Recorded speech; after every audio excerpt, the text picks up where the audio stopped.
জামাল খানের বিখ্যাত সেই স্পেশাল ঝালমুড়ি। স্পেশাল ঝালমুড়ি এটা অন্যান্য কোনো দোকান বা কোথাও কিন্তু ঝালমুড়িতে দেওয়া হয় না। 110 রকম মশলা মিক্স কিন্তু এই মশলাটা ওরা বানিয়ে থাকে, খেতে কিন্তু অনেক বেশি মজা। মোস্ট ভাইরাল একটা আইটেম যেটা হচ্ছে ভর্তা, আপনি অর্ডার করতে পারবেন। সব থেকে বেশি পরিমাণে সেল হয় এই মিক্সড ভর্তাটা। হ্যালো এভরিওয়ান, আজকে আমি চলে আসছি জামাল খানের স্ট্রিট ফুড দেখাতে।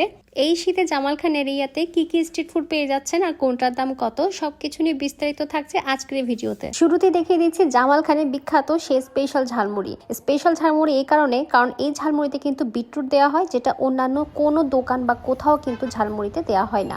তো মামা কিন্তু এখানে অলরেডি বানানো শুরু করে দিয়েছে। সালাদ দিয়েছে চানাচুর, মুড়ি, কাঁচামরিচ কুচি, একটুখানি লেবুর রস, সাথে বিট লবণ, সাথে সামান্য একটুখানি লবণ, একটু সরিষার তেল, আর স্পেশালভাবে 110 রকম মশলা মিক্স কিন্তু এই মশলাটা ওরা বানিয়ে থাকে। তো এখান থেকে 1 চামচের মতো এখানে দিয়ে দিল।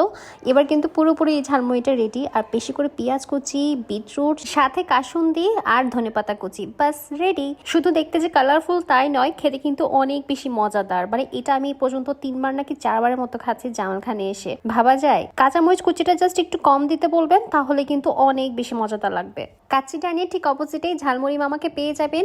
ঝালমুড়ি 20 টাকা, চানাচুরও কিন্তু 20 টাকা। এই ঠিক পাশে করে পেয়ে গেলাম গরম গরম ভাপা পিঠা, পিস 10 টাকা করে বানাচ্ছে। শুধু এই ভাইয়াটা না, আরেকটা আঙ্কেলও বানাচ্ছিল। এই আঙ্কেলটা থেকে ভাপা পিঠা খেয়েছিলাম আমি, আমার মোটামুটি ভালো লেগেছে। উনিও কিন্তু 10 টাকা করে সেল করছিল এক পিস, বাট মনে হচ্ছে কেন জানি গুড়ের পরিমাণটা আরেকটু বেশি দিলে আরো বেশি মজা লাগতো। আর এই আইটেমটা হচ্ছে ফেসবুকে মোস্ট ভাইরাল একটা আইটেম, যেটা হচ্ছে ভর্তা। এখানে আপনারা কাঁচামরিচ ভর্তা, আমড়াগোটা ভর্তা, ধনেপাতা ভর্তা, তেঁতুল ভর্তা, কলা ভর্তা, বড়ি ভর্তা, যেটা মন চায় সেটা কিন্তু আপনি অর্ডার করতে পারবেন। আপনার সামনেই উনি কিন্তু বানিয়ে দিবে। আবার চাইলে কিন্তু আপনারা সবকিছু মিক্সড এই ভর্তাটা কিন্তু নিতে পারেন। পিস হচ্ছে 10 টাকা করে, খেতে কিন্তু অনেক ভালো। মোটামুটি যতগুলো ভর্তা উনি পারে, সব থেকে বেশি পরিমাণে সেল হয় এই মিক্সড ভর্তাটা।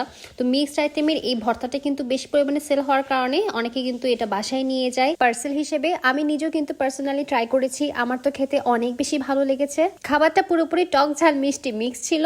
সামান্য কিছু দূর হেঁটে যেতে কিন্তু এরকম টক ফলগুলো দেখতে পারবেন, এগুলো আপনারা পারচেস করতে পারেন। কক্সবাজারের দিকে এই ফলগুলো বেশি পরিমাণে সেল করা হয়, যেহেতু টক ঝাল খেতে অনেকে পছন্দ করে।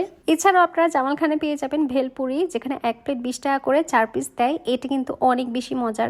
যত সামনে যাবেন তত একটা পর একটা দোকান দেখতেই পারবেন এরকম ভ্যান গাড়ি করে সেল করছে ভুট্টা। এই ভুট্টাগুলো একটা 50 টাকা করে। আপনি যখন অর্ডার করবেন তখন আপনার সামনে কিন্তু ভুট্টাটা গরম করে লেবুর রস আর একটু মশলা দিয়ে রেডি করে দিবে। এছাড়াও পেয়ে যাবেন রোডের পাশে কিন্তু সিঙ্গারা, পেঁয়াজু আর জিলাপি গরম গরম। সাথে পেয়ে যাবেন আপনার সামনেই রেডি করে নেওয়া সেই গরম গরম বুট আর বাদাম ভাজা। এই ভ্যান গাড়িতে মোটামুটি শিম বিচি, খই, মুড়ি, বিভিন্ন রকম বুট আর বাদাম ভাজা পেয়ে যাবেন। আমি 10 টাকার বুট ভাজা নিয়ে নিলাম। 10 টাকা থেকে যত টাকা চাই তত টাকার অর্ডার করে ফেলতে পারেন। এছাড়াও জামাল খানে পেয়ে যাবেন মালাই দুধ চা, সাথে স্ট্রিট ফুড হিসেবে পাশাপাশি বিভিন্ন দোকান থাকে যেখানে ফুচকা, চটপটি আর বিভিন্ন ফ্রুট জুস আপনারা খেতে পারেন। এখানে বেলুন সেল করার জন্য বেলুন ফুলাচ্ছিল, আর ক্যামেরার সামনে তাকাতে ঠুস করে বেলুন ফুটে গেল। জামাল খান এরিয়ার স্ট্রিট ফুড শুরু হয় এই খাস্তগিরি স্কুলের অপোজিটের সাইড থেকে। এখান থেকে শুরু করে আপনি যতদূর হাঁটবেন ততটুকু পর্যন্ত কিন্তু সবকিছুই খাবারের দোকান এখানে পেয়ে যাবেন, যা যা আমি আজকের ভিডিওতে দেখিয়েছি। ভিডিওটা ভালো লেগে থাকলে লাইক দিবেন, কমেন্ট করবেন, শেয়ার করবেন। আর স্ট্রিট ফুড আমার মতো কার কার আপনাদের পছন্দ সেটা কমেন্ট করে জানাবেন। সবাইকে খোদা হাফেজ।